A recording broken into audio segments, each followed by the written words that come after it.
we have a brief meeting today, Tuesday, 20th August, on the cinematic composition of animation or for animation. So what we want to do really is to interpret the script for the purpose of animation. This is what we want to do. So we're going to go over the script interpretation for animation and also look at the storyboard structure and shortlist. So welcome. Let's start. I'll just outline the objectives in a way that we can all accept and understand. I'd like us to, first of all, agree on the script so that we start casting it in stone. That's what I'd like us to do. And then I'd like us to interpret the script in a way that we can, you can say, animate it, of course.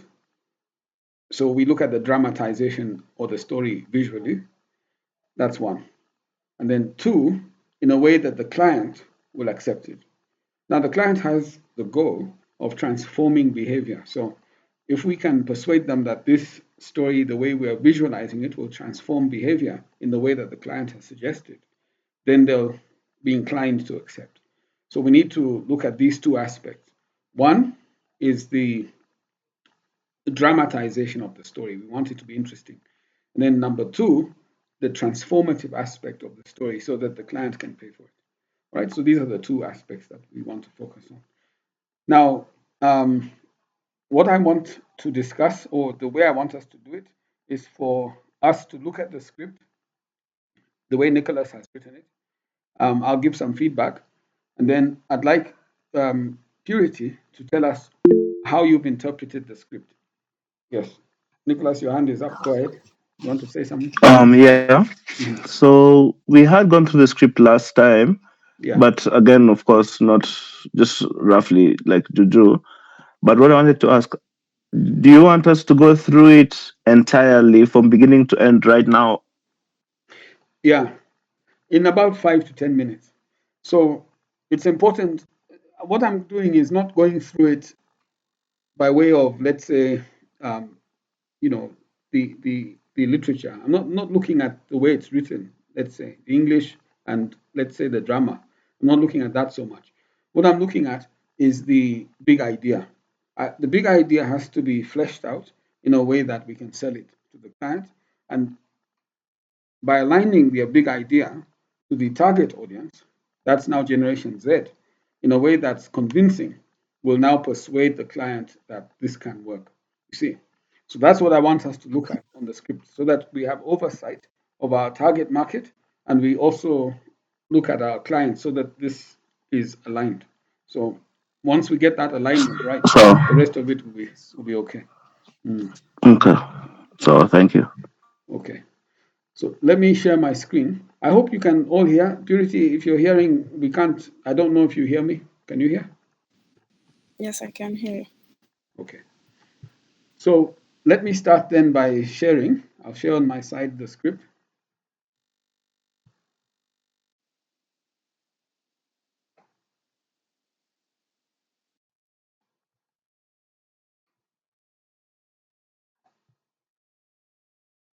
And feel free to just talk out. If you have something that you'd like to comment on, then just feel free to comment on that.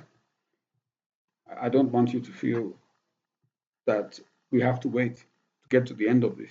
You can, it's discussive. So as we go, feel free to make comments and to suggest things. All right. So first of all, I went through the script, Nicholas, that you've done. I think it's a good job, actually. You've done well to complete it. It's complete, which is important. And then on top of it, I think the big idea is there because it gives us opportunities to include the client and opportunities to entertain the audience. And that's really the aim of the script, that you create these moments that allow us to achieve congruence between the client's interests and the audience's interests. So once we have those opportunities, Thank you. yeah, now we can Thank you. exploit them. Yeah, If I may just add, the only part where I might maybe say we might need to look at it together, all of us, yeah, is maybe the third act. I think it falls short compared to the rest of it. Yeah, that's okay. So now we're going to go through it together. But as I said, I won't focus so much on the dramatization and not so much on the um, literary aspects of it. You know, the way it is written. I'm more focused on the alignment issues, and we'll go through it so that we're kind of clear on that. And so that's the feedback I'll give. Okay, so it starts off. I suppose Purity, I'm supposing you've read it, so you're familiar with it now. So I won't have to introduce you to the basics.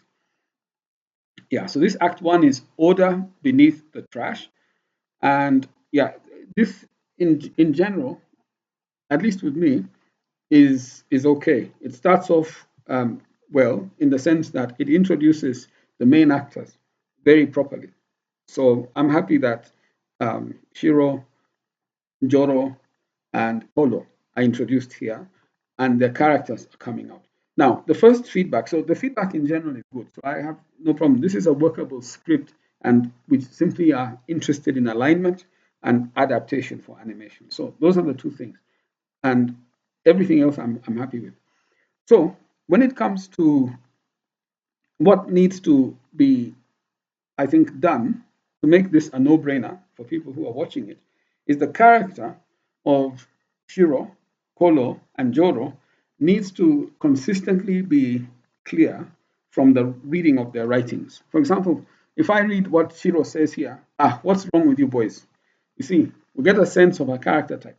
And then we look at Kolo, he says, no, now look what you did. Get off the ball, or I'm telling that. Again, you can get a sense of his character type. So, from the way they talk in the writing, it should be apparent who is speaking, just from reading what they're talking, the content of what they're saying. So, this is good because there's a big difference between Shiro and Kolo. Shiro looks very much like an older sibling trying to stage manage, trying to organize, and trying to control. She has the rules. Whereas Kolo is more interested in leveraging, trying to get his way. So he must be younger, maybe. And he's not so concerned with the group, he's concerned with himself. You see, the characters are coming out, and that's good. So Njoro doesn't speak here, but then they're playing this game, which is great. So they have an activity that's binding them. And then you have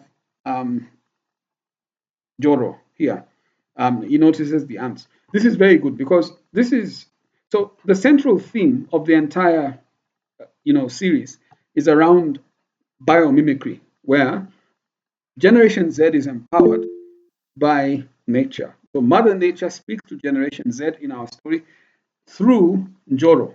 Joro is not unique in the sense we're saying he is representative of people who are like him, who can see stuff in nature and learn from it.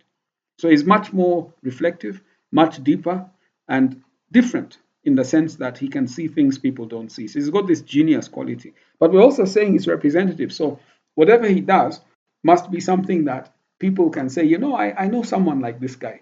Or someone feels that there's a part of me that's a bit like this guy. Joro is like that. But we're also saying that in all of us, there's Anjoro. There's a part in all of us that can learn from nature.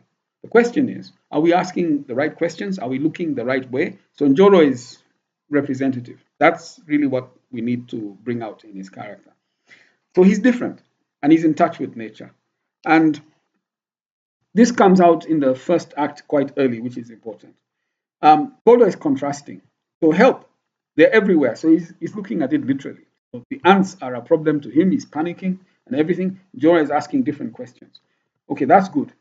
Then we move on to the ants, and the ants is hardcore. They're doing serious, deadly business. We get straight into their story. Now, why this is good is because, in as much as we're bringing out our character types, these ants are giving us that unique opportunity to start introducing the client's issues. That's how I'm seeing this, you see. So the fact that we've introduced General Kitu, and he's saying here, intruder detected.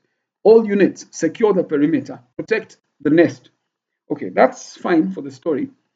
But we have to ask ourselves, what's the opportunity that they present for the client to introduce their intervention? And their intervention is the solution. Okay? So now we get into this whole story about the ants. They're organizing. They've detected, first of all, an intruder, but we can see they're organizing and doing something. Then we have the healer Hakima, but what they're doing is what tells us who they are. They quickly mobilize the team, assess the contamination risks. So this is important, assessing the contamination risks, you see, from the client's perspective, from the garbage and the sewer. All right, so there's garbage and sewer. So we have to bring this out visually, at least from the capturing of the scene, that there is garbage. People, the audience must see this, what I'm highlighting here. They must see contamination risks from the garbage and the sewer. And then the waste threatens our nest. Another one. We must see that the waste threatens their nest. And when I say see, they must feel that. The audience must feel that this statement, even so, when the statement comes, it's just reinforcing what they're seeing. We must cleanse the area immediately. Now, this they may not see. So this is kind of prophetic. We have to do that. Then Njora watches the ants display an incredible level of coordination and organization. This is transformative.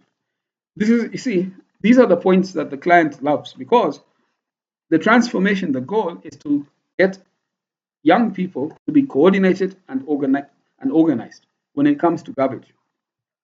And then it comes to Kodo, General Kitu leads a defensive line. Now, this guy is important in the activism, because, again, in the transformation that the client is looking for, the client wants people to be like this General Kolo, to be proactive, to be keen, to organize other people, to get others to do things around garbage. So while Kina scouts for further threats, okay, then you have here the healer Hakima directs the cleanup crew, all right? This is all advocacy, activism. And then the ants begin their systematic approach. Again, this is all transformative. So this paragraph is quite important visually for us. Why I'm sticking on it is because we have to look for opportunities to create what we can call transformation moments, or exceptional moments where the audience can feel I can connect with that and they can learn from that. This is one of them. Okay, so visually it has to be interpreted strong. And then here we have initiate waste categorization.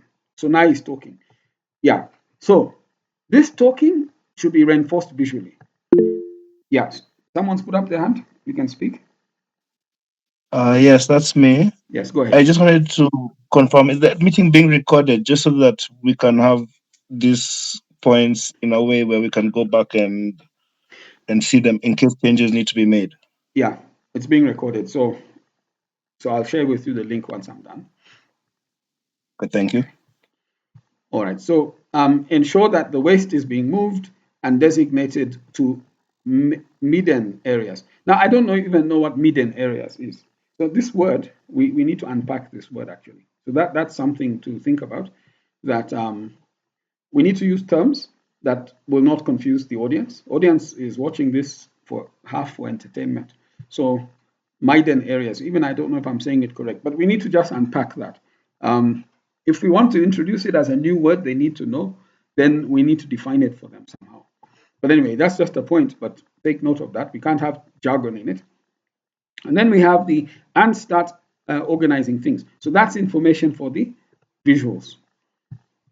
And then prepare the midden areas. Okay. Again, I'm not sure what preparing the midden areas is visually, but we have to translate it visually. So some homework is needed to visually know what it means to prepare the midden areas. And whatever it means, I don't even know, but whatever it means, it has to be translatable to something human, something that is doable by a normal human being without too much effort. Okay, then it becomes useful. Otherwise, it's useless or working against us, but it has to be something we can do. And then we must keep our nest free from contamination disease. Okay, that's just advice. And then clean the surrounding areas thoroughly. Also advice, that's fine. The ants transport, this is important. They transport waste to designated midden areas, carefully placed away from the nest to prevent contamination. And then they follow pheromone trails. Now, this is jargon. Again, not everybody will understand a pheromone trail. Um, this is not even said by anyone. It could be a narrator who says this. And I was saying that we may need a narrator for this to help soften the landing for the visual narrative, because there's certain things you can say, but certain things people will interpret in different ways, and we might want to have a narrator come in to support what's being said. Yeah, go ahead, Nicholas. Rather than a narrator, maybe what I'll do is Yeah. I can add dialogue Yes. where they explain the words, because the reason for the jargon was going through the ways in which the way system. I was trying to match the education with the storytelling. Yeah. So it gives us opportunity for maybe we can have, for instance, in Joro, ask them Yeah. what do they mean by this, and then Yeah. the ant can explain to him. So we can maybe add another ant, maybe that kind of is explaining things to Joro, and he can have maybe a better outview, but it's not necessarily a narrator. Yeah. That's good. Now, you realize if you do that, let's say you add another ant, then there's a question and answer format taking place, dialogue like that, it will increase the time. That always has the effect of increasing the time. And this is timed. It seems I was doing the timing and I could see it's about 13 minutes, which is what we want. So if all these are unpacked, because these come up more than once, we might end up with 16 minutes suddenly. So, so that's one way, but you have to be mindful of the timing. But if you do, some kind of quick discussion, you cut like that, and then the information is flowing and people are understanding, but it's done in a snappy way, then that's clever, and we can, if people can understand it, maybe it's simple enough, reinforced by visuals, and you can get away with it if you do it with that in mind. So that's one way.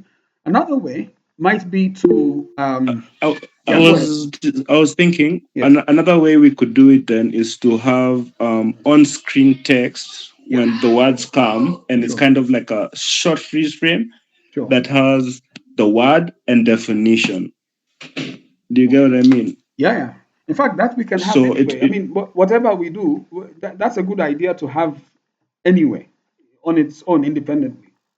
You know, whatever we decide we're doing visually with the narrative, we can still have that those subtitles. I mean, the type that you're talking about, which kind of reinforce what we're saying as part of the whole thematic presentation. Not normal subtitling. This just whatever we want to announce. It's not a bad idea. I mean, I like the idea, so we can play around with that. yeah, and it could be thematic so that it maybe happens only with the ants, because this type of jargon only comes around when we have the animal interactions. Yeah. Okay. So that's also good. Yeah. So that it's unique to that moment. Yeah, and even I think visually we may want to have a different ambience visually when the animals are talking to the humans. It's like a moment with Mother Nature moment visual. So we know now we're having an out of body experience almost. You know, it can be subtle, but visually we should think of that. That can be a special effects thing anyway. We can do that when we're doing the CGI or special effects. But anyway, coming back to this, another idea that is similar to what you've said. So having dialogue and cutting quickly between the two uh, people talking is one way, and what you suggested can always be added to whatever we decide. But an alternative would be to have Joro, in particular, maybe talking to himself in his head. Now, that talking to himself in his head is just a young person thinking out loud, you see, but in his head. So we get into Joro's head, we're looking at everything from Joro's head, and then now he is talking to himself. So that's the alternative to the having the dialogue do it for us. The narrator doesn't have to be a commentary, it can be Joro now thinking out loud.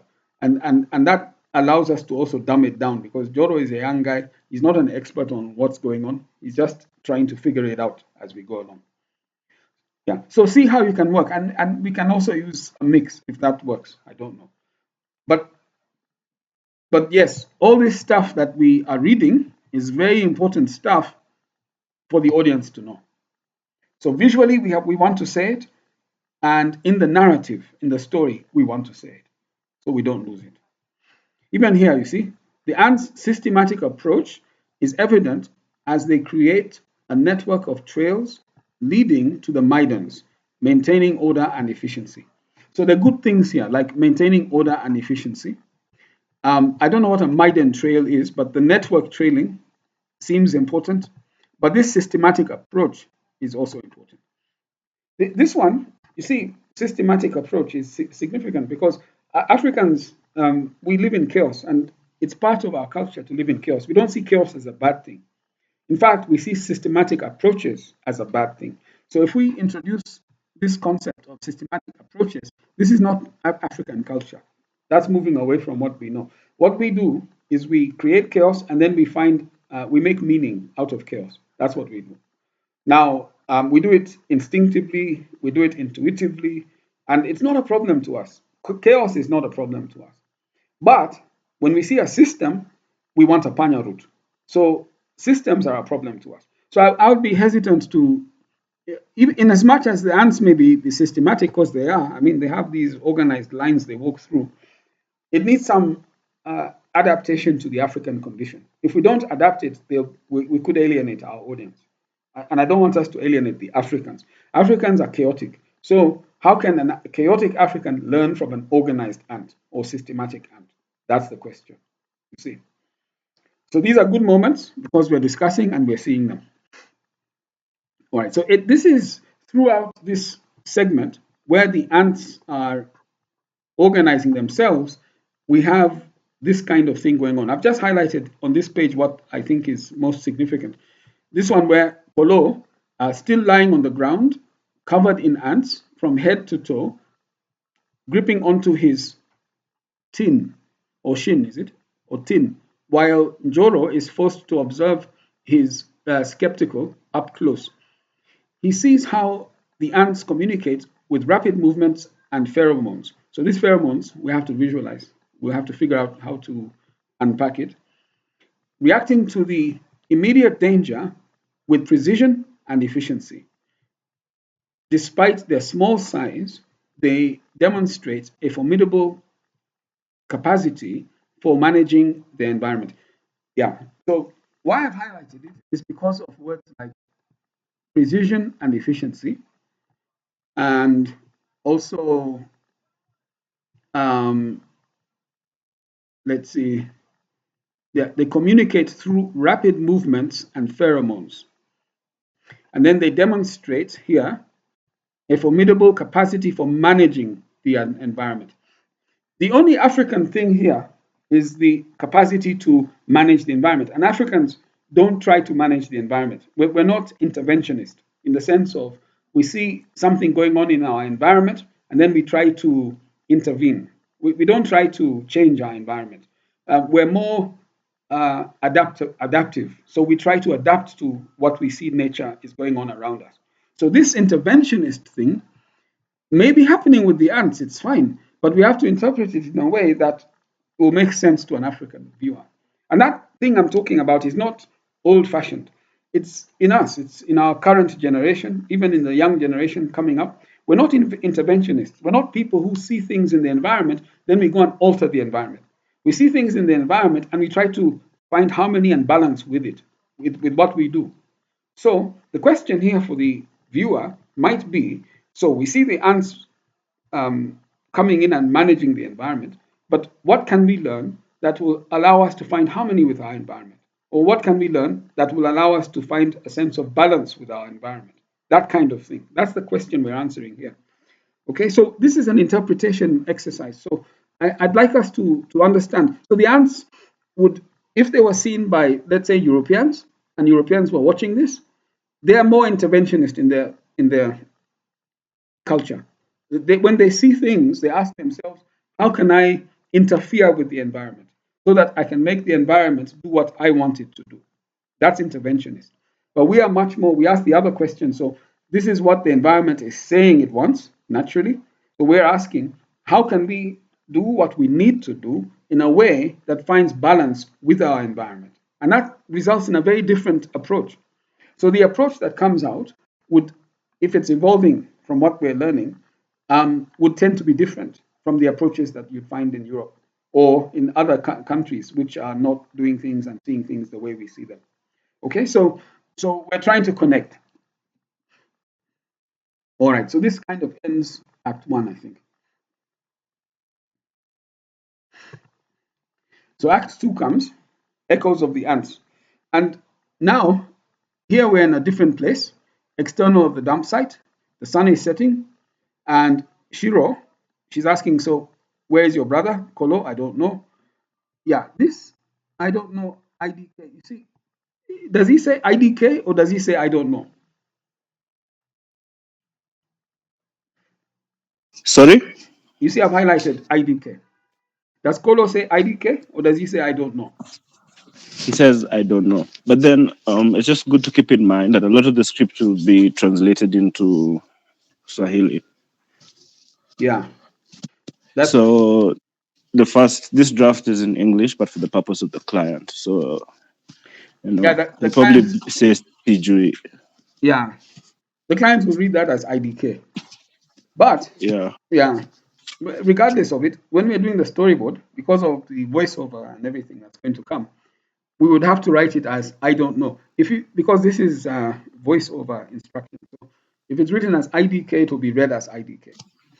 Yeah, Okay. but it's I'll okay. change it. Yeah, yeah, that's all right. But for what we're doing now, because I don't want to interfere with your thinking. So your thinking, you can write what you want. It's fine.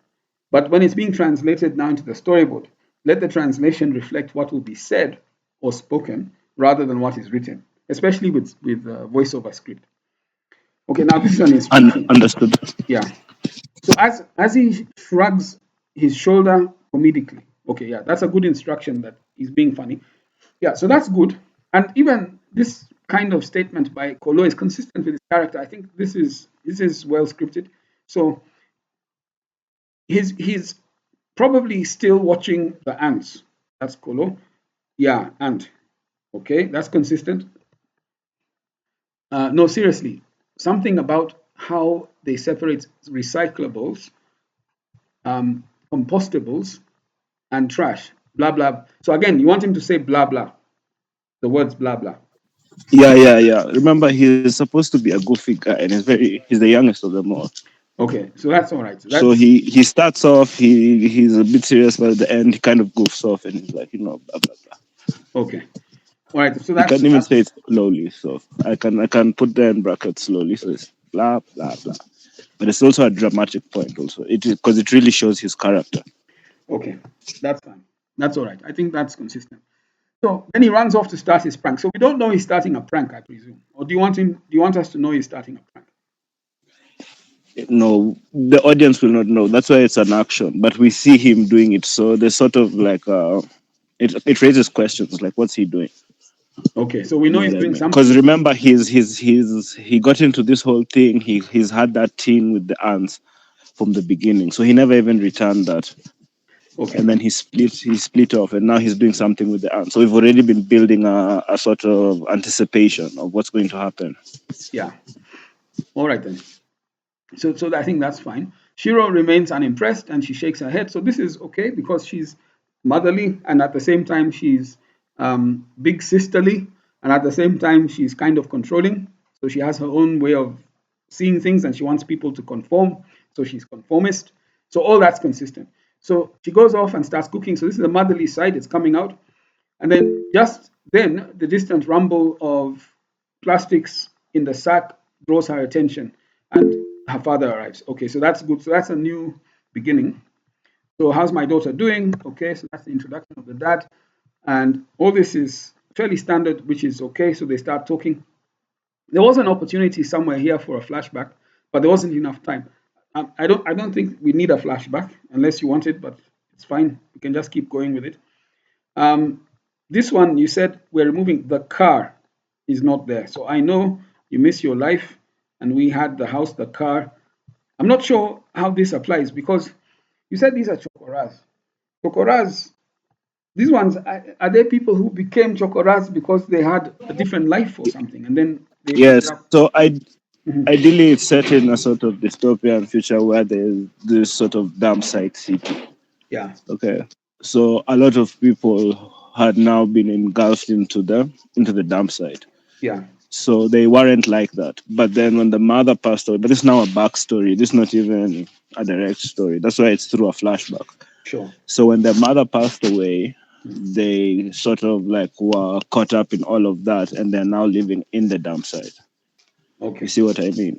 But Yeah. Shiro is the only one who remembers. And the reason that's important is because when Mhm. you get to the fifth season, Yeah. when she's having her, her moment, when she's really going and she's having this activism to now come and sort of solve the situation and Yeah. face the problem, Mm. we've already been building the narrative that she's always wanted to, she had known a better life and so she always wanted to get back. She really didn't like the dump site. Okay. But for the other brothers, they've only known the dump site, so they really love the dump site. They don't mind it. Sure. Okay. Yeah. So yeah, that makes sense. That's all right then. Yeah. So they have this conversation, which is fine, um, because it's helping to flesh out the characters. Maybe this is what can be tightened a little bit. But then I see you've introduced now the antagonist, which is important. So I think this is good that the antagonist is coming in. Um, and he talks about our operation. So it is never clear to me what his operation is actually, unless you want it to remain mysterious. Yes, because we're now Mhm. in a moment where we have separated for the first time. We're showing something different, and it's you asks you the question the same way you have asked the question Yeah, is the same way the audience will receive it. yeah, They'll wonder what's going on with this guy, what's the operation, what's happening. We are now diving into a whole other story, but it also there's a clear shift, okay, even in the time of day, I believe. okay, You see, because this is at night, all right, so time has passed. okay. Then for script, Time has yeah, time has passed. Yeah, I see now it's the dump site at night. For the script refinement, here you say the same guy says jeopardize our operations, but the very next sentence he talks about again our operation. If you read it, it seems repetitive. So that's a small thing, but you probably want to either just remove this second statement of operation, yeah, so Yeah, that that's we true. can't, yeah, I see what you mean. There's a repetition over there. yeah. But those are small things. So if you see it anywhere, just so you can clean it up. Okay, so this is okay because they want Kitu Kidogo. Like here, they're looking for 30K, which is a Kenyan thing. So we'll all get that. And now, this use of the word shack is my question. Um, these guys are living in a slum kind of environment. So, what do slum people call? Yeah, what do slum people Yes, call? this Mabati houses. In English, they're called shacks. Yeah, They're like so little shacks that they built. So it's like it's a Mabati house. It's like it's like Kibera, but it's in a yeah, slum utopia. let's call it a Mabati house then. I agree. In English, Yeah, it's called a shack. with, yeah. Yeah, but But I'm that's what it is. So every time you see shack, just imagine. The idea is to build a real sort of city that's emerging, and we can even have it like lit up at night, and it's a real time to showcase the environment of where they are. So it's a really big place. It operates. It's a bit different. It's a bit futuristic. We yeah, can really experiment with it. It doesn't have to be a modern thing. We can design yeah. a city that's sort of developed inside a dump site. But That's one side is dump site and one side has become houses. And this Kanjo, they sort of collect money amongst these guys because these guys sort out garbage and they make money from sorting out garbage. That's okay. why the kids sort of have this interest in learning how to sort out garbage because Yeah. it's sort of how they make their money. All right. So But I then want they use that money. stakeholders of this production, the crew, the client, to be immersed in the kind of story we're giving. And so I'd like the phrase Mabati House, or if you can think of another phrase or word that can represent that, to be used in a way that Kenyanizes it. Yeah, partly because the client, if you Kenyanize it, the client is going to think that we are subject experts and we are the only ones who can tell this story because it doesn't look so generalized. If So he can't go and ask someone in England. Our client, by the way, is traveling to England tomorrow, so he has very strong English ties. And ask someone there, just read this and tell me. You see, if it's Kenyanized, then our client who lives in Kenya will appreciate it. But if you live in England, you might not. So I'm avoiding, I'm trying to contextualize very strongly amongst our team. It gives us an edge. So I would use the word Mabati house. Our clients will understand it. And so would every Oh, other stakeholder within the group. So so that's why I'm saying this. And if you find another one word thing, because here you're writing shack to shack, to write Mabati house to Mabati house is long, even though you can write it. But let's Kenyanize where we can and use terminologies that all of us will be interpreted accurately because we know exactly what we mean. Yeah? Okay, so that's fine. It's just a marketing thing, but it's also a psychological thing. I mean, I don't want this to be generic. We want it to be targeted. Okay, so we come now to this part where they are now talking with the family before. Yeah, now I noted in this one, when you're talking, the dad seems to be very much involved in sorting out the garbage.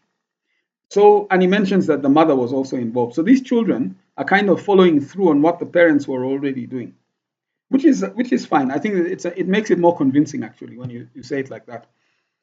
Um, there's a lot of this mentioning of, you see, like your mother, may her soul rest in peace. Okay, yeah, that's done. But I'm just wondering whether it's over sentimental. That's the only thing, because it starts to make people realize that there's the air of death here in that sense. So if you, it's a feeling. So I don't know if that feeling is important. It's important, but it's not a core issue in this whole story. Yeah, that's true. It's not really a thing. Basically it's like a C story or even a D story. yeah. And it's the second time it's coming. I think I saw it just here where he talked about it. So just see if it's too soon or it's too focused on that, then you can remove one. All right. Now, Mr. Munga says coldly. So now the bad guys are starting to do their thing. So that's good because they're entering into the scene and they're trying to upstage the heroes. And that's good because in a way it's setting the tone that it's these bad guys versus these good guys. So they're trying to see what they do. They issue threats. They come in and try to get money, and they're trying to deal with with that situation. So I like the drama, and this one we need to bring it out. I think this drama of Munga coming in at night trying to get money out of this guy, and then the dad trying to hide the fact that he doesn't want the kids to know that these guys are trying to ask or solicit a bribe, and at the same time they haven't done anything wrong. So there's danger, and at the same time he's trying to be protective. We bring it out so that there's people don't know how this is going to unfold. So that's a good moment. Yeah, I won't dwell on it. I'll just keep moving. Um, yeah, they think we can make a difference. I highlighted this. Okay. It's fine. I can't remember what I was highlighting it for, but there's a reference here to her mother again. Yeah, which is okay. I mean, it even gives us, I think, the way this mother is being mentioned and the connection and the influence she has on Shiro, and Shiro being the main character. Maybe at some episode we might need a flashback to the mother. There might be. It feels like that. Or the mother Yes, appears to her. but when I had it also, I realized the first one is not necessarily necessary. So Yeah. the first one, I can see us Mhm. really removing that one, and maybe we can have this second mention of it. Yeah. So we go straight to Munga instead of the first flashback. I can maybe do it that way. Yeah. Now, from the client's perspective, this this whole section of Act 2 is concerned with the discovery that was made by Kolo and Joro from the ants. Now, that has to be clear to the audience what that discovery was. For example, and this is where I'd like to just break into something else. Let me just break through this. For example, if they learned about categorization, for example, paper, glass, plastic, metal, this needs to come out in some way. So whatever message they learned, if we reinforce it now, here in Act 2, it becomes powerful. At the end of all this, we're going to test what the audience has learned from watching this, as far as waste management is concerned. So they've got to learn something at the ants point. And when they talk about it here, they need to bring it out. They need to advance their knowledge. So if they've learned about categorization of paper, glass, plastic, and metal, then they reinforce it in Act 2. We need to have that clarity in it. It doesn't have to be a big thing that they learn, but just something. This is big in the garbage waste disposal process. The idea of segmenting and separating garbage so that things are not in the same, let's say, collective bin. So if they've learned that, then it comes. Can you please send me that diagram? Yeah, I'll send you this one. I'll send. And then here is just, Okay. although this is just something I Googled, this is not Kenya, so this may not apply. But you can see that because they're talking all the time about what they discovered. So what they discovered should be something either a process, if it's an item, like something categorized like this, okay, it's an item, a product. But if it's a process, then we need to start thinking, what is it? This is just an example of something, but we need to have our thing clearly stated so that when it comes up here in discussion, we're objectifying it. Here they're objectifying something, but we don't know what it is they're objectifying. Yeah, go ahead. Someone's put up their hand. No, so just putting a thumb up. Okay. All right, so that clarity is missing here, but it's an opportunity to be clear.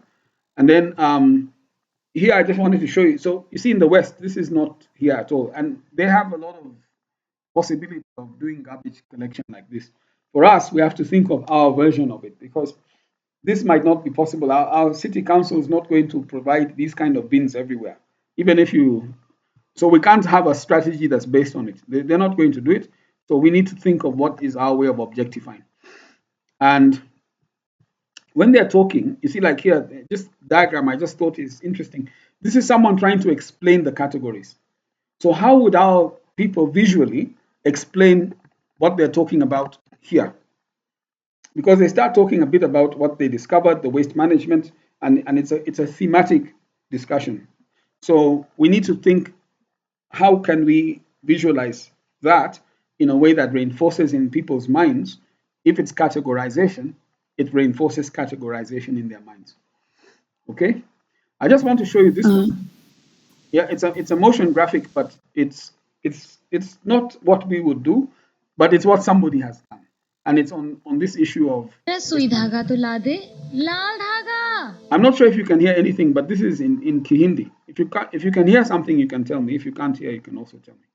देता हूँ कहाँ गया भला ऐसे कौन सामान Yeah. रखता है कि Your hand has जरूरत gone up. पड़ने Can you पर hear चीज anything? मिले You can't hear? Can you hear? ही नहीं ढेर का ढेर No, there's no जमा sound. घर के कचरे Yeah. There's no sound. They're speaking in Kihindi. So the sound is not relevant. But anyway, just for the sake of making it make sense, let me just switch. I'll put on a different browser. Maybe I'll use this one.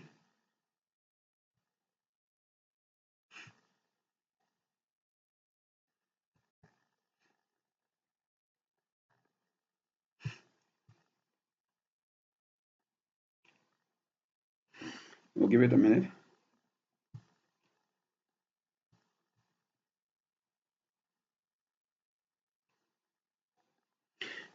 If you can't hear, you let me know.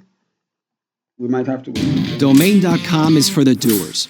And when you're ready to put your big idea online, this is where it all starts. First, pick a name that suits you and fits what you're trying to do. With hundreds of unique domain extensions that can make your site really stand out, we'll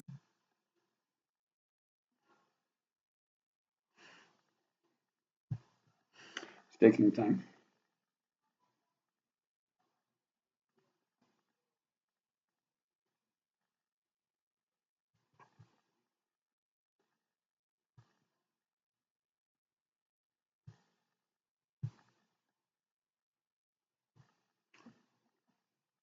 Okay, it's in Hindi, so don't mind the fact that it's in Hindi, but I want you to see what someone else has done in trying to show a system. And we have to figure out our system visually as well. So they've figured out theirs visually, but we can come up with something that works for us.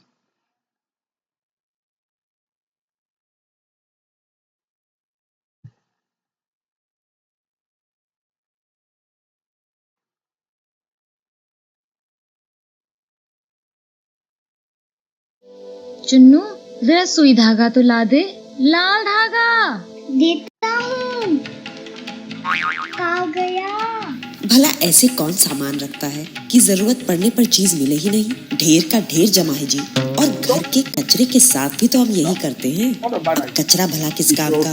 No use, useless. गलत जवाब, wrong. देवियों और सज्जनों, कचरा भी बड़े काम की चीज है, लेकिन उसको अगर आप कर देंगे मिक्स, तो पहले तो सफाई वाले भाई साहब और बहन जी पड़ जाएंगे इन फिक्स। लैंडफिल तो पहले ही हो चुका है हाउसफुल, खुली जमीनें भी हो गई हैं गुल। तो कचरा मिलता है हवा, पानी, मिट्टी और ग्राउंड वाटर से, करता है इन्हें पोल्यूट, फिर क्लाइमेट चेंज में भी करता है कंट्रीब्यूट। अब इसी कचरे को अगर हम कर दें डिवाइड। ए, वेट वेस्ट, आपकी रसोई से मत होने दीजिए इसे बर्बाद। पेड़ पौधों के लिए ये है अमेजिंग ऑर्गेनिक खाद। 2, ड्राई वेस्ट, कंप्लीटली रिसाइक्लेबल। कागज से फिर बने कागज, बचेगा जंगल। लोहे से फिर लोहा, बचेगी माइनिंग। प्लास्टिक का फिलहाल नहीं है सोल्यूशन, तो लेते हैं रेजोल्यूशन, रीयूज एंड रिसाइकिल। लेकिन भाइयों और बहनों, प्लास्टिक का इस्तेमाल करें इन लिमिटेशन।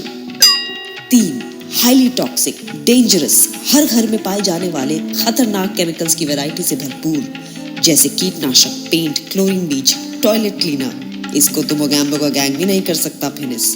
पब्लिक हेल्थ के लिए वेरी डेंजरस इट इज। और एक 4, इलेक्ट्रॉनिक वेस्ट। हेलो, नमस्कार।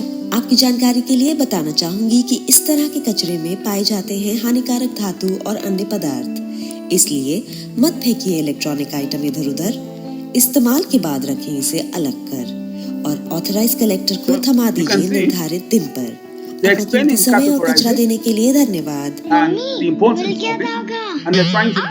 हो गया ना गलती से मिस्टेक, इसलिए नोकीली चीजों को करके रैप तभी कीजिए। आखिर सफाई वालों का भी करना है ख्याल, साल दर साल हर हाल। और बात घुसा लीजिए in your subconscious.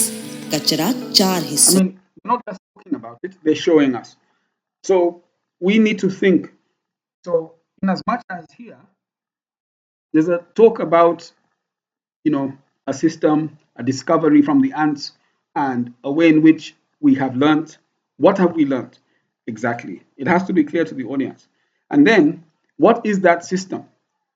That needs to, we have to decide. But this is the episode 1. Every episode has a deliverable in terms of knowledge.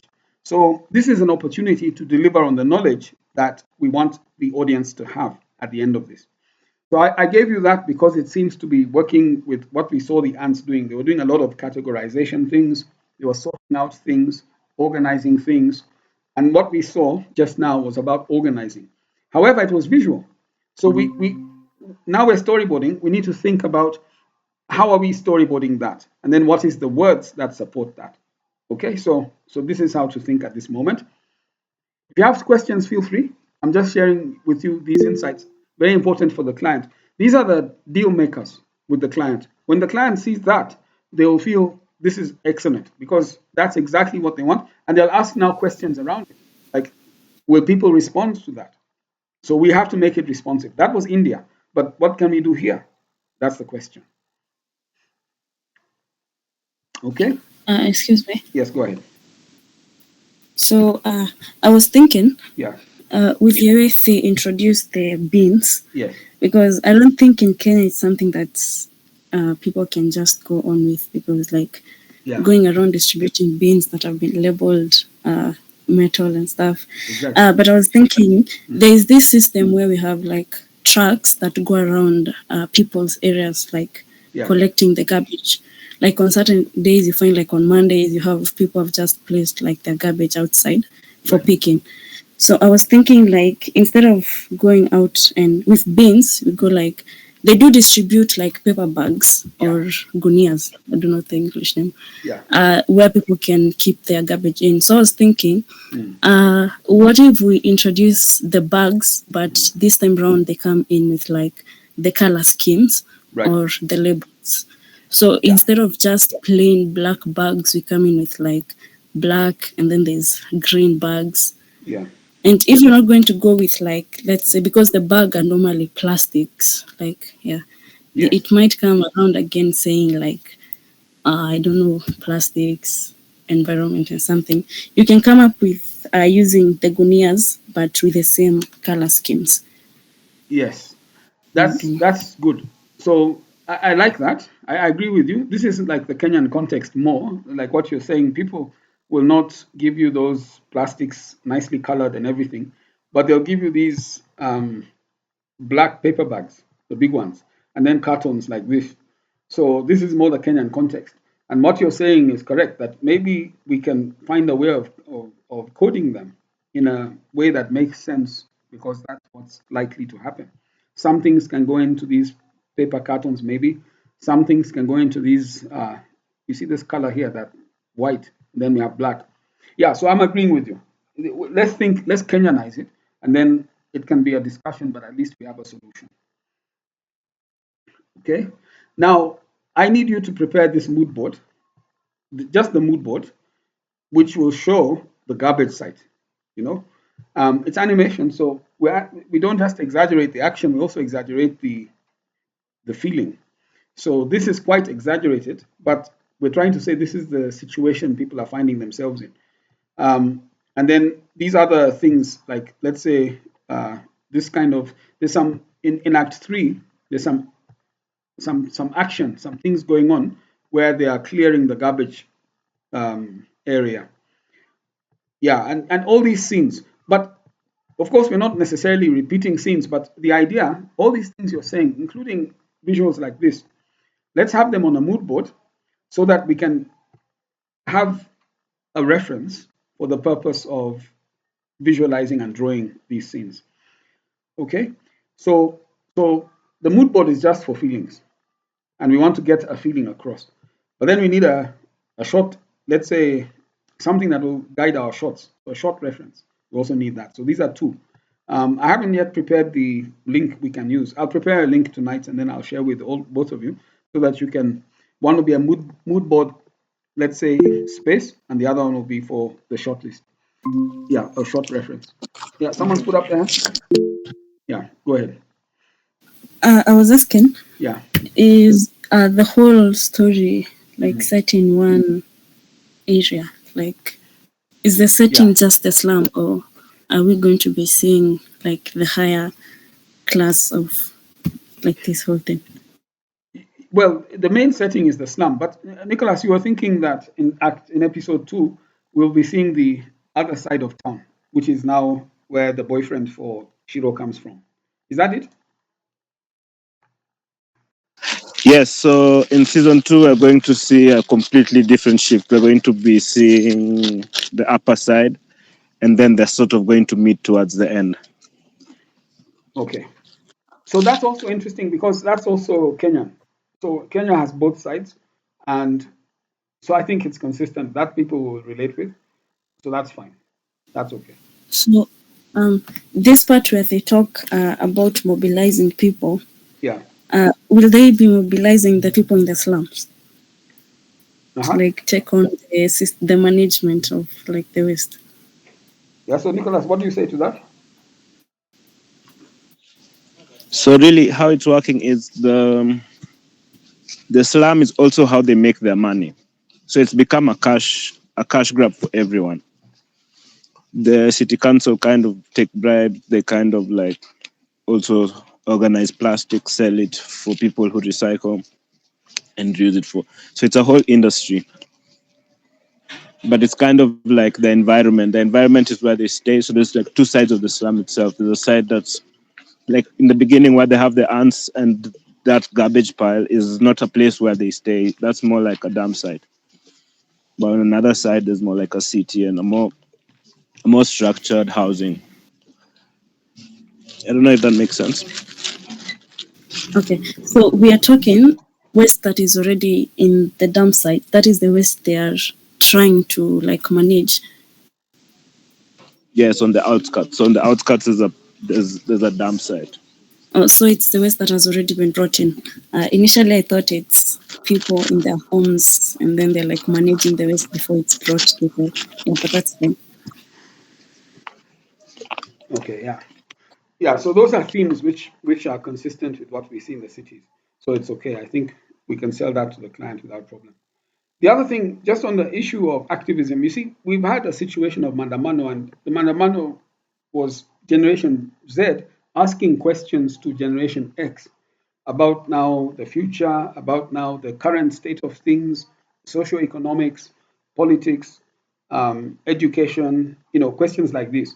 So, in that general sense, it's the same mood where Generation X is being asked questions by Generation Z about the situation we're in, what's the future like, the future that now Generation Z has to live in. And then they're also saying we're not accepting a lot of this, and we're now implementing what we think should work. But where are they getting their knowledge from? Some of the knowledge comes from Generation X because Generation X is having good and bad elements. But some of it is coming from nature, what they observe themselves. So, what we're saying to Generation Z is to be observant, to learn, to be able to be discerning so that you can see what's good, what's bad, make choices that make sense for you in terms of your future and the kind of world you want to live in. Those are the transformative messages that we want to pass. If we can talk like that, again, the client will be feeling that it's a deal maker. But we're feeding off the current politics. And you see, the beauty is the current politics we're talking about, this whole Generation Z thing, is not just Kenyan, it's East African and West African as well. So if we have traction in Kenya, we'll probably have traction in these other countries with the same theme. So it allows it's a scalable message. That's the argument. Okay. All right. So that now clears Act 2. And we come to Act 3, the shadows of the hidden truth. Now, you're right about Act 3 not feeling complete, but the area, I have no problem with Act 3 in the sense that it's continuous from Act 2. So there's a sense of continuity. I also feel that there's a climax. I can see it starting here with activity. And this activity is how we pace it. But this activity needs to be it should be earnest, it should be quick, it should be dangerous, so that we can get a sense as the audience that this activity should stop. That's now Munga and his people trying to destroy things and break things down. And they also destroy the plan that was set up by Kolo, Joro, and Shiro. But that thing that they've set up must be well established by now, what it is that they've set up. And now it's being destroyed. All right. It should not only just be established, it should be something that the audience loves. They see it as a good thing that they've done. But now it's being destroyed so that they can be a shock. How can you destroy this? And they're doing it. And it's terrible. So people should be upset. The audience should be actually upset that it's happening. So that's what's happening now.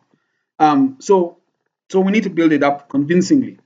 And then when they destroy it, I suppose they're destroying everything. They issue threats and warnings not to rebuild anything. We know what you're up to. And they should appear, at this moment, the Munga and his people should appear unstoppable. They should appear something that cannot be defeated. They should appear really, really dangerous to the whole plan and the goodness of this thing. So that way they become convincing bad guys. Okay, so in that sense, this is a great opportunity, the way the story is unfolding. And it starts nicely with that kind of dramas and it carries on. But it doesn't end well from a storytelling point of view. It has to end on a note that makes us feel we have to watch the next episode. This one ends on a strong advisory note where they sit together and they agree that, yeah, we have to do something. And yeah, we know what we have to do. It's all very nice, the ending. But I don't think that should be the ending. I think the ending should be more urgent and more interesting for us to start thinking about what's going to happen next. That's what I'd say is incomplete about the story itself. The details that I'm just passing through are fine because this is all the narrative literature.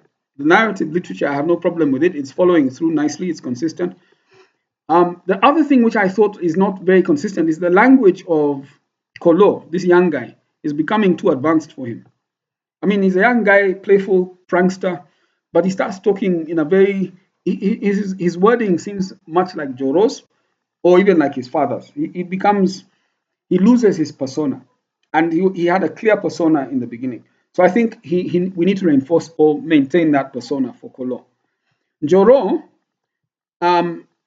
he's the guy who talks to nature, is reflective. But he's not reflective in Act 3. So these two characters, they're losing their personas. Shiro is the same. She's consistent. That's fine. Juma, the dad, is consistent. That's okay. It's Kolo and Joro who seemed to be changing their characters. So maybe you can think about that one.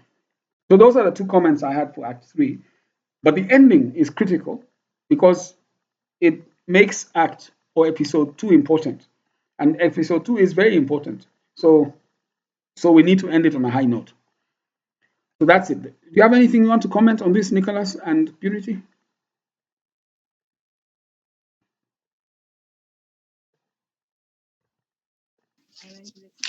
Not really, unless you have a question. No. But you see this statement here by Kolo. You see, Kolo is talking very different by this moment. So I've just highlighted that one, but you'll see it in Act 3. It's like that. Yeah. So go ahead. Maybe Purity, if you have anything. I did have a question, but Yeah. in Act 2. Okay. Yeah. Go ahead. This part, the sanctuary at night. Yeah. I don't know if it was a typo or a mistake, because we have Shiro talking, Yeah. and then afterwards it reads Mr. Munga, but then they are in this field, so I don't think. Oh, I see. Yeah, it might be a typo.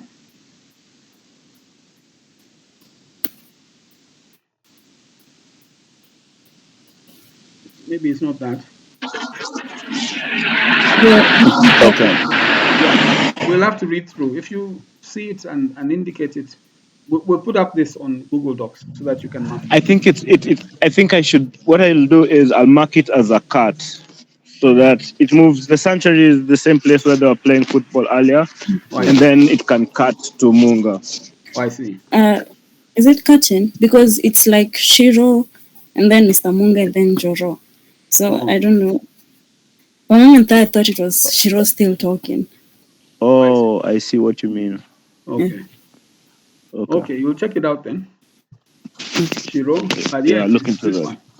So you have Shiro stepping in, it's true. And then suddenly Mr. Munga, and then Joro. This is the one. So this is Shiro, her last words. I think we can make a difference. And then Munga speaks. And then Joro speaks. I thought it was still Shiro's line.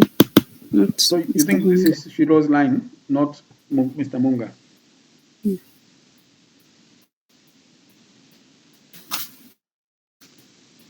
Or maybe Joro? I don't know, probably. Yeah. Okay, so Nicholas, you'll check it out. I'll put this on so that also corrections can be made in one place. Yeah, I'll fix that. I'll fix that. Okay. All right. Okay, so thanks for that. Let me stop. I'll stop sharing this one. But remember, I'll send you the different links that I'd like you to use for the mood board and the reference board. The reference board is really for the shots. Okay, so do you have anything to show us, Purity, in terms of the visuals? Last week I did have a couple of complications, so I did get into the storyboard. Okay. But I started out with a short list. All right. So I did, most of it was part 1, I think, for Act 1, yes. Okay, so, you're using storyboarder? Or using short list? The short list. Oh, I see. Yeah. The reference list. It's like the references. Is that it? Yeah. Okay. All right then. That's okay. So I just want to recommend, because I want us to meet on Thursday. I'll just talk about the client for a minute. The client is around. He had traveled, but he's around. Says he's very tired, so he can't go through all this with us right now because he needs to. I think his program is such that he has too much going on. So he suggested he has to travel again on Monday. That we meet the other week, not next week. He'll be away, but he'll come back. Then he'll want to meet and go through this in detail when he comes back. Um, anyway, it just gives us a chance to sort out things on our side a bit more. But we need to meet on Thursday. And what I'm recommending, storyboard, it takes a bit of time to be up and running with, although it's a good program. It doesn't take too long. But I want to introduce, I'm suggesting use Excalibur. I don't know if you've used it before. Have I told you about Excalibur before? Excalibur. I just want to show you. If you're familiar with it, you can tell me so that I know how deep to go on this. But are you familiar with this Excalibur? Purity? I'm not, personally not. Okay, so I'll give you a quick tutorial on it. It's not difficult to use. This one, if you use Illustrator, Photoshop, this is easy. But what it does is that it allows you to build your storyboard quickly for the purpose of discussion, right? And all we want really are the camera views, the different, you know, just what's going on, the actors on the scene and the objects on the scene quickly so that we can have a discussion on that. Storyboarder is good also, but storyboarder takes a bit longer than this one, I think, anyway. So I've just typed here excalidro.com. It's spelled like this, EXCALI draw.com. And when you do that, it opens up this page. This page is like Illustrator or even Photoshop. At the top is your main bar, and it's got the main things like a select icon. You can see the arrow there for that. The hand icon for panning, if you want to pan right, left, up, down, things like that. It's also got objects you can create, like here I can create a box like this, and you see the box has curved edges. You can change that if that's what you want to do, but you can draw these kind of boxes. This one is curved. So on the left side, when you've selected anything, if I deselect, then this side panel goes. But if I select an object, then the left sidebar appears. Now I can select items from here. It's very straightforward compared to Illustrator. It's much more complicated. You can color this if you want. That's the stroke. Or you can color the interior if you want. You can leave it black or blank or plain if you want. So things like that. I can decide that I want to create a storyboard. So I just create one. So I'm using the 16, by 9 aspect ratio. But if I say Control D, which is like Illustrator, I can duplicate this. And then I can move this to the side. So this helps us to go quickly, you see. So what I'll do, just based on what we know, what's important when we're brainstorming, is one, we need to number this. So I'm going to call this 1, just to represent a placeholder for my panel. We need to have a description here. So I'm going to write here, let me just call it panel 1 description. Okay. When you're fooling around with it, you'll come to understand how it works. But if you hover over the edge, you can see the crosshair changes. If you press Control and pull out, it allows you to expand this. Otherwise, it enlarges. If I just pull out like this or like this, it enlarges the text. Control Z to undo. Again, Control, pull in this way. So I can have my screen description here. This is what matters more than anything at this moment. The panel number for discussion, because we have to reference panels. And then your description of what you're doing here. Okay.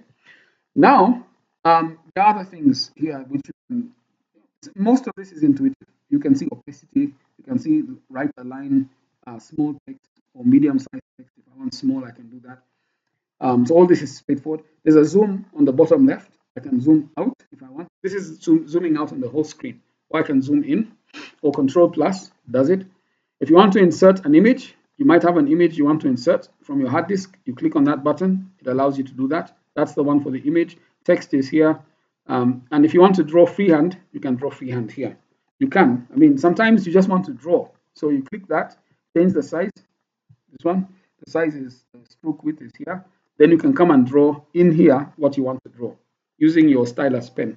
So feel free, because draw stick people, stick men. Remember Spielberg, he makes his storyboards like this. He uses stick people, and that's Spielberg.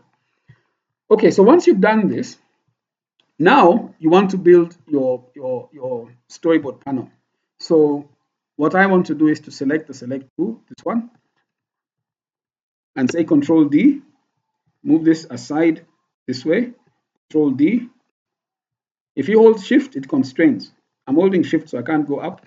But now I'm here, I'll just go up here. Now I'll select all this and say Control D and move this down here. You see, now I have a kind of base, which is nice. I can come in and type in here 2, 3,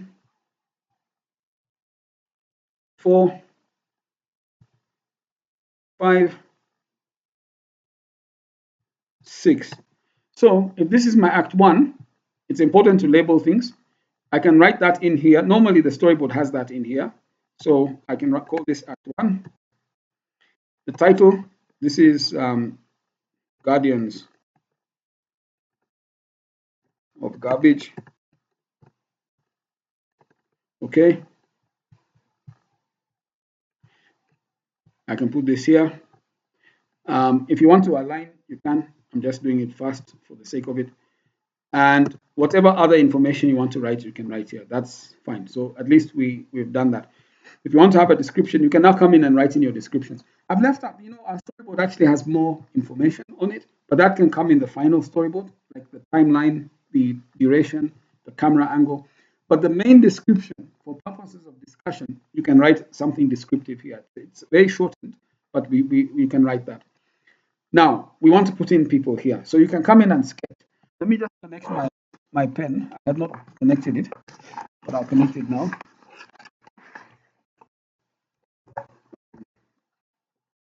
Just give me a second.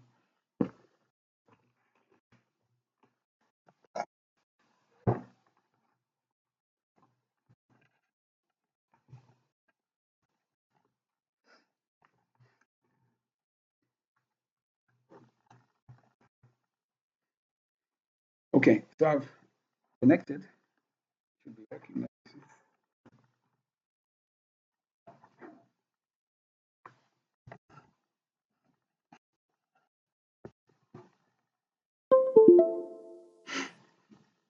Yeah, it's working now. So that's good.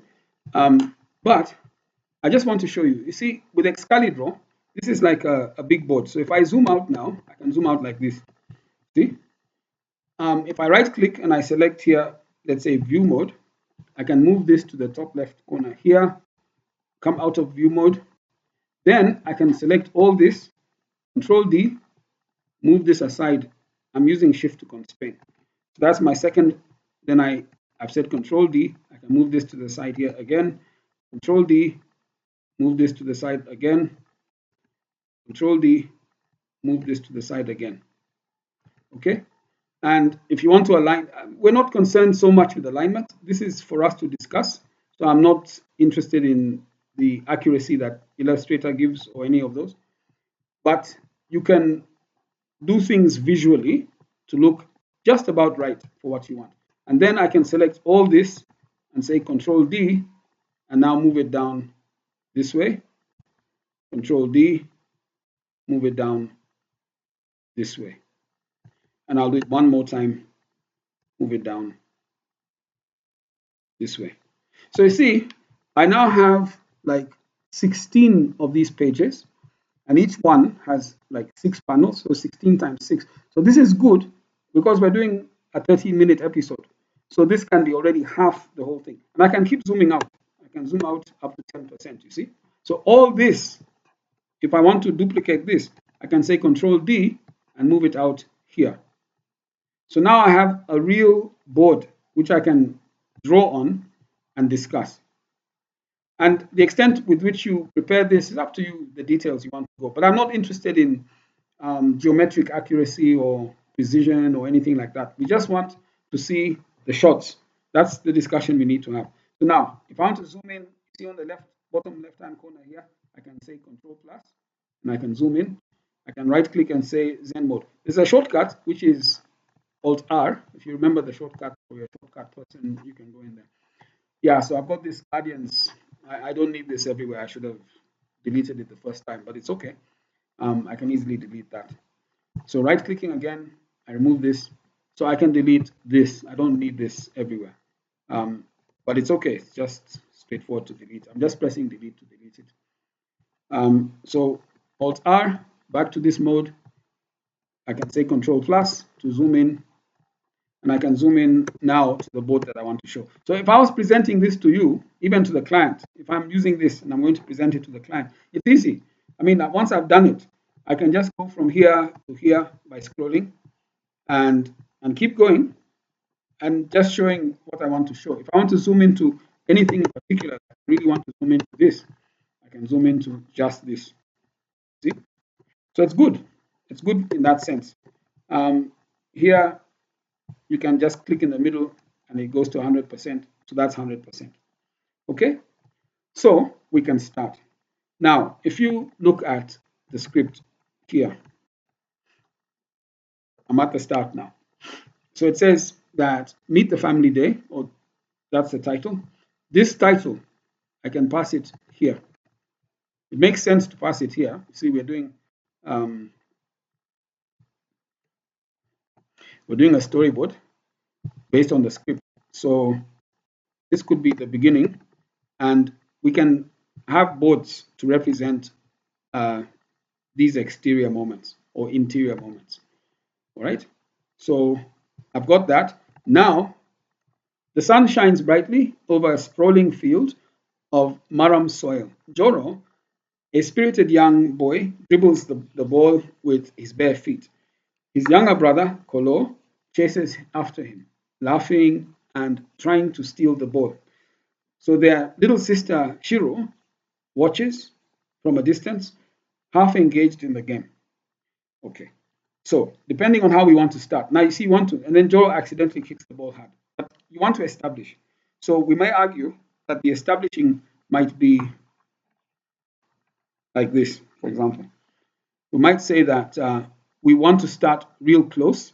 So I pick this tool for drawing this one. So I have my ball here. I want to start with the foot here, kicking this ball here. And this other guy also has his foot here. Okay, and they're playing football. So I want to show it close like this. I'm only interested in showing it close. That's all. Okay, if you don't like this, you can select this, delete, if you don't like it, and then say that, well, go back to this. I don't like that.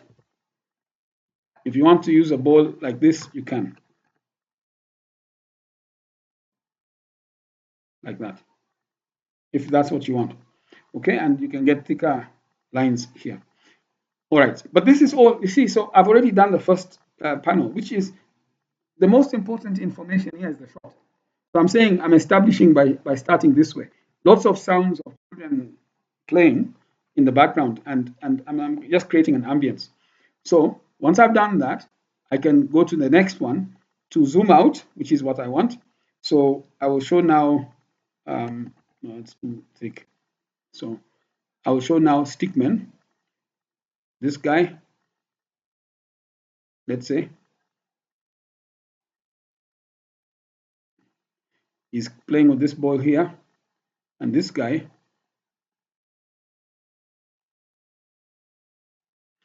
is also playing. And this is what Spielberg does. He just works with these stickmen.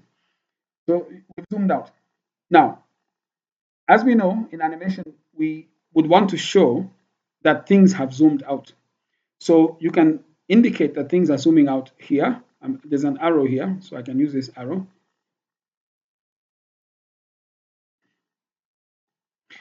And I'm using red just for the sake of showing a difference. But this is an instruction. It simply means we start small and then we zoom out. If you want to select many items, like supposing you want to select each of these, for some reason you decide that the instruction is not clear, I'm using shift and I'm selecting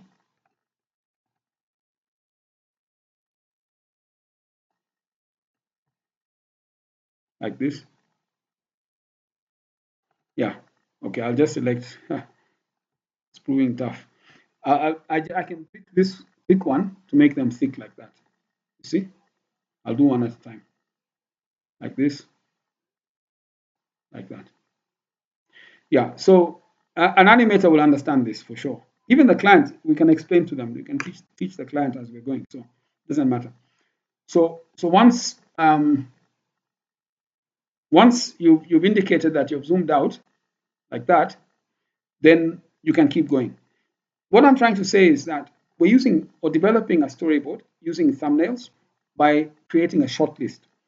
That's really what we're doing. A thumbnail, by definition, is something that takes you no more than, let's say, 3 minutes to draw. When you get used to it, it'll take you even 1 minute to draw a thumbnail. Like now, if you come back here, where it says that his younger brother Kolo chases after him, laughing and trying to steal the ball. So now you can work with the kind of shot that you might want. You might want to show, let's say, just go back to this. It's about shots, really. So it's not about drawing. To focus on the shots. So let's say I want an over-the-shoulder shot here. So this is the older brother here. He's running. And this younger brother is in the distance here.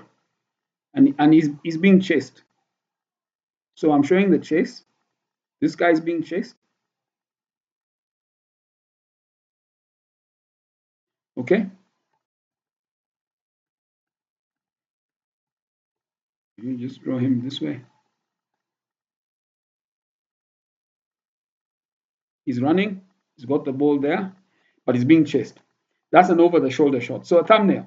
Again, something that doesn't take you more than 2 minutes to draw, 3 minutes maximum, 1 minute preferable. And you keep going. So the next one, again, we want to show a shot. So what shot do we want to show? Shiro watches from a distance. Okay, so we can pan out and then we see Shiro watching them from a distance. So here's Shiro. She's a central character, but we're introducing her now. So here she is. And we're saying she's watching them from a distance here. Okay, maybe she's standing here. Her hands are out. But that's Shiro watching from a distance. And here they are playing. Okay.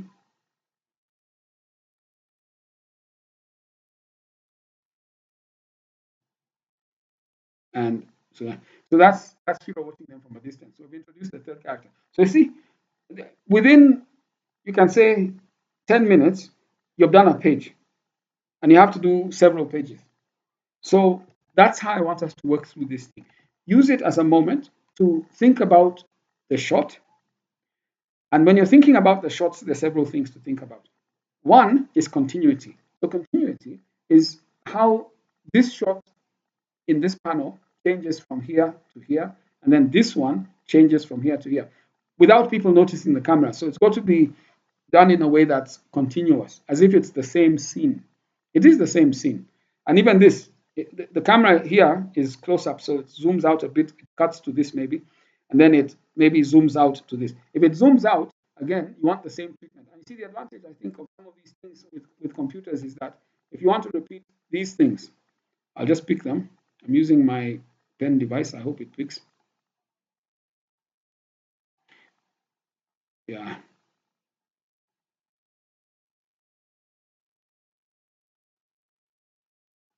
Yeah.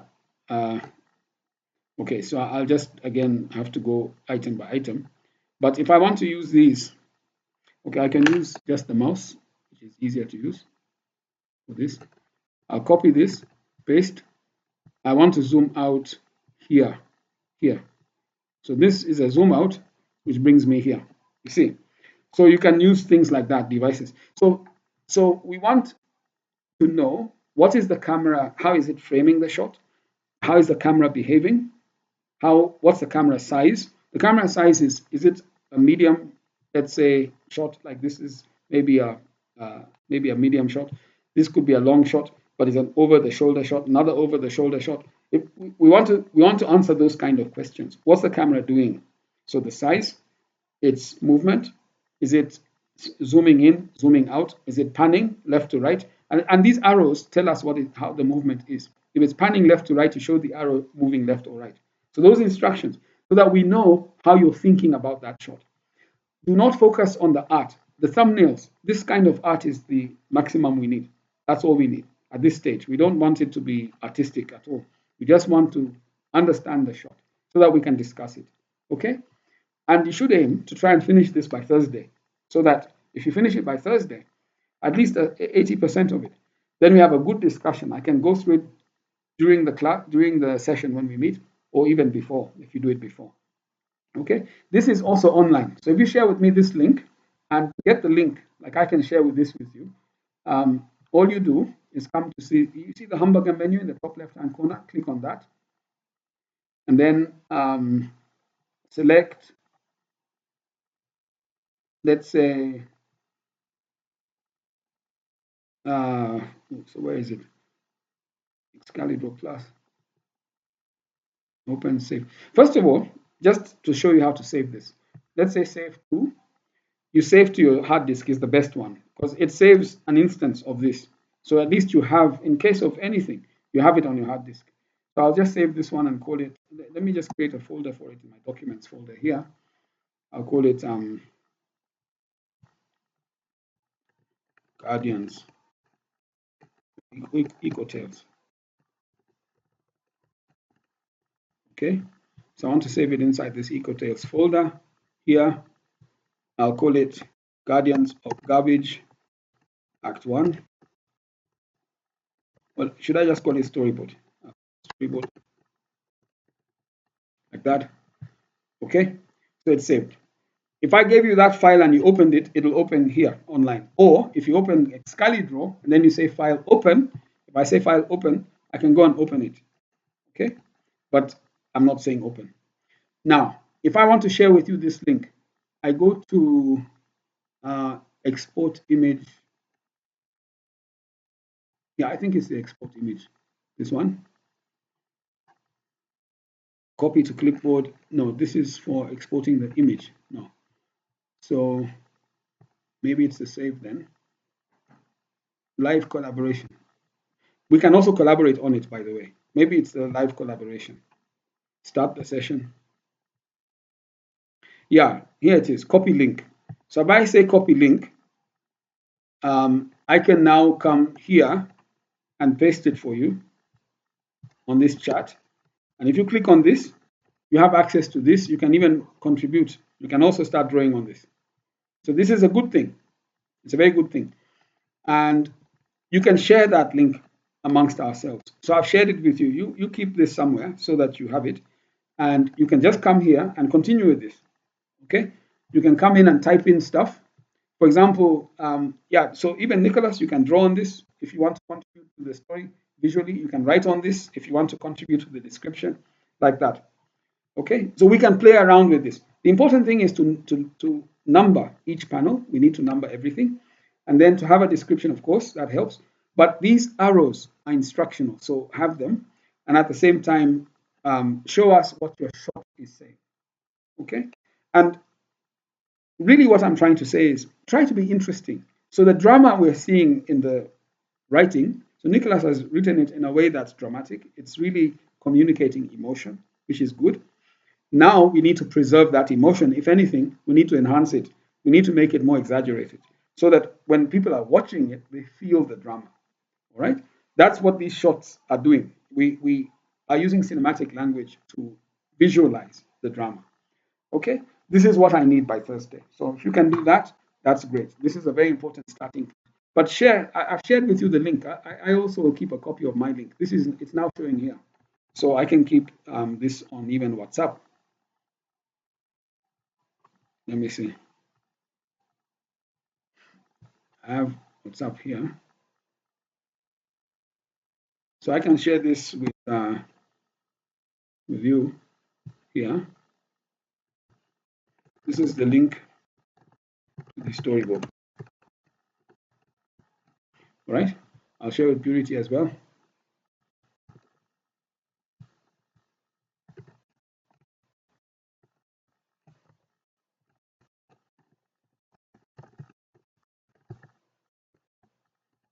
Yeah.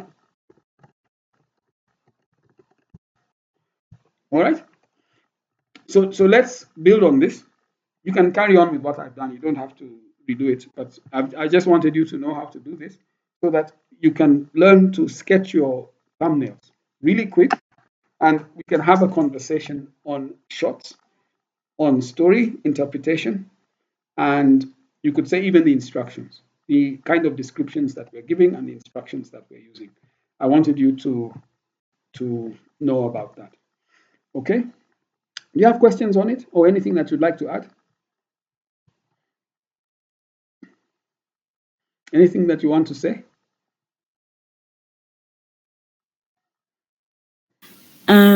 I'm asking, should I also upload the, what is it called? The shortlist that I was working on. Yeah, so the shortlist you're working on is a reference shortlist. It's a reference shortlist. So where have you put it? Have you started putting it on Google Docs or something? Not yet. So I will share with you a link on Google Docs where you'll go and post everything there. It's like a mood board, but a mood board for shorts. The mood board is for emotional appeal, but it's visual. But the short list is also visual, but it's now informing, you can say, the storyboard, the way I was sketching like that. Okay, so that's really what it is. It's good to have the references so that we kind of have a sense of where our mind is and what we think it should look like. That really is helpful. So let it be on. I'll create a Google Docs list, a Google Docs page where you can post everything. Nicholas can also post things on it. I'll also post things on it. So we have a sense of what we're thinking. But now we're talking of the storyboard. So yeah, don't put it there. Put it on the Google Docs page that I will set up for you. Okay? Okay. All right. Any other questions you have, maybe Purity or Nicholas? No, I don't have any other. Nicholas?